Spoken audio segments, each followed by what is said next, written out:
La jeune Nora, quand je l'interviewe, elle me dit « J'aurais jamais pensé qu'un employeur puisse me parler normalement ». Vous voyez, c'est-à-dire qu'en fait, pour elle, un employeur, c'était quelqu'un d'un autre monde, en fait.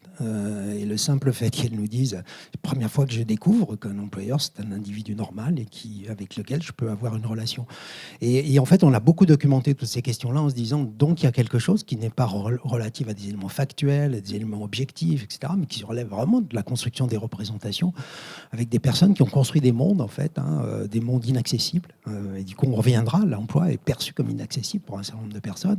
Il est non seulement perçu comme inaccessible, mais il n'est pas perçu comme attractif. Le risque, c'est toujours de faire plus de la même chose.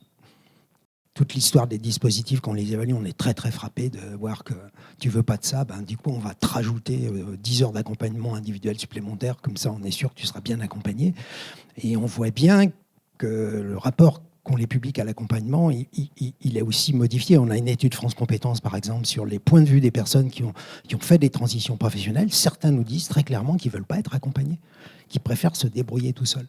Donc il y a aussi un mythe dans nos métiers de penser que forcément, penser être accompagné serait forcément vertueux.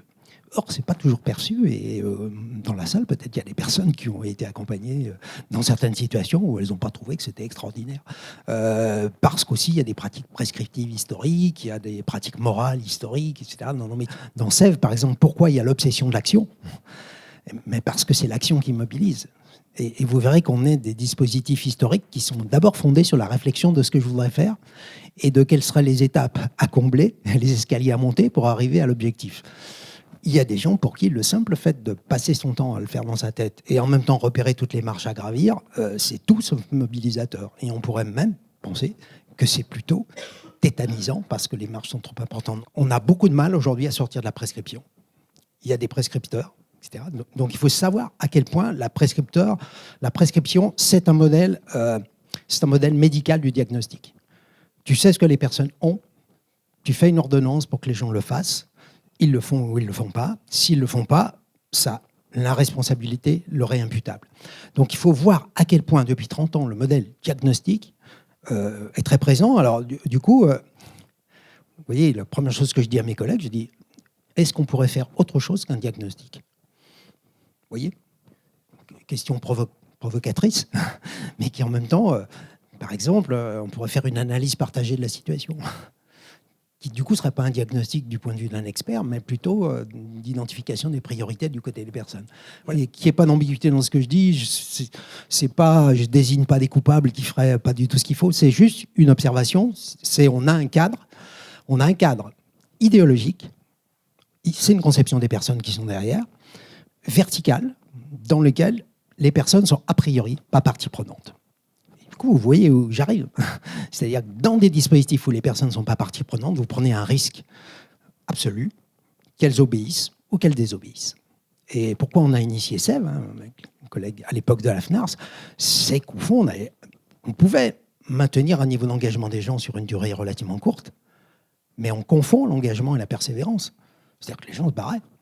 Et aujourd'hui, une des premières observations qu'on fait dans les situations de travail, c'est les abandons. C'est les abandons. C'est-à-dire, pour des raisons que je vais évoquer avec vous, qu'est-ce qui fait que les gens se barrent ? Alors même que leur projet était stabilisé, qu'ils avaient fait toutes les études de machin, etc., et qu'ils sont partis. Ils sont partis quand même. Ils sont partis parce que, entre ce qu'ils pensaient et ce qui s'est passé, c'est pas la même chose, quoi. Il y a un écart. J'ai vu votre jolie roue de la motivation, là, et vous voyez que ce qui va créer l'énergie de la motivationnelle, c'est le fait d'agir, en fait, et d'agir et de produire des effets sur son environnement. Si vous ne faites pas ça, ça va pas le faire. Je fais une analogie un peu stupide, mais quand on travaille, par exemple, sur l'engagement des personnes dans les régimes alimentaires, on est très, très frappé de voir que si les gens ne sont pas partie prenante de la construction du régime, même s'il y a un enjeu de santé considérable, malgré la menace, malgré les risques, il y a de fortes probabilités qu'ils ne le suivent pas. Du coup, c'est quelque chose qui nous intéresse beaucoup aujourd'hui. Qu'est-ce qui ferait que les gens, finalement, pour eux, vous voyez, les personnes définissent les objectifs dans Sèvres, ça veut dire aussi que je suis porteur de quelque chose dont je veux bien récupérer la responsabilité, mais à ma mesure. Je n'ai pas envie de récupérer toute la responsabilité. Dans l'imaginaire collectif très forte, il faut bien que vous ayez conscience que l'employabilité était conçue comme un concept objectif. Dans les années 80, on dit pour accéder à un emploi, il y a des critères. Et puis, il y a des gens qui sont loin de ces critères. Donc, les personnes, on doit les accompagner pour faire l'effort, pour combler cet écart. Et puis, vous avez tous vécu, ces dernières années, des situations d'emploi où des gens a priori non employables sont aujourd'hui employés et se débrouillent fort bien. Et du coup, la conclusion de ça, c'est très simple. Et du coup, ça nous ramène à Sèvres. Ça veut dire que la notion d'employabilité n'est pas objective. Elle est juste liée au contexte. Dire que l'employabilité est discutable, vous créez une émeute dans certains collectifs où les gens disent non, il y a des gens qui sont employables, des gens qui ne sont pas employables. Point. En fait, dans la réalité des gens employés, c'est beaucoup plus complexe que ça. Et toute votre expérience montre bien qu'il y a des gens qui se sont débrouillés dans des situations sur lesquelles vous n'aviez pas forcément une confiance a priori absolue, et inversement. Donc là aussi, accepter d'être surpris, c'est très important. Du coup, l'idée même de l'accélération des processus, ça génère quelque chose qui est très important pour les personnes, c'est une forme d'imprévisibilité de ce qui va se passer, c'est-à-dire une faible croyance de la stabilité de ce qui va arriver. Ça, c'est très important dans les projections temporelles. Vous allez voir qu'une des caractéristiques du public, tous les publics, quel que soit leur âge, c'est les projections à court terme.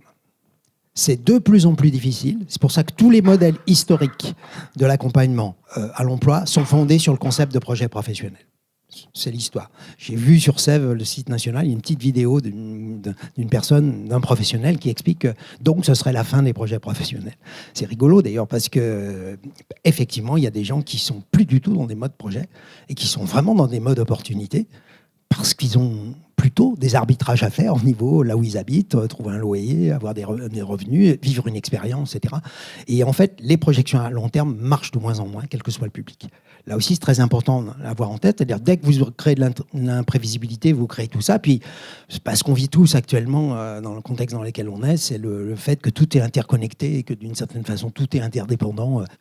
Du coup, quelques observations sur le rapport au travail. Il modifie en gros des croyances très fortes. Le premier, c'est on a un modèle historique dans les années 80, c'est-à-dire en gros projet, formation qualifiable, emploi durable. Il y a une chronologie en fait, etc. C'est l'idée que le projet premier, en fait, les gens se forment et ils restent. En fait, l'observation qu'on fait aujourd'hui, alors là, c'est très documenté sur les parcours professionnels, montre que ce modèle-là, il n'a jamais existé, en fait. Il est vraiment théorique. Et la réalité, c'est que la plupart des gens, ils font quelque chose de très différent par rapport à leur formation initiale.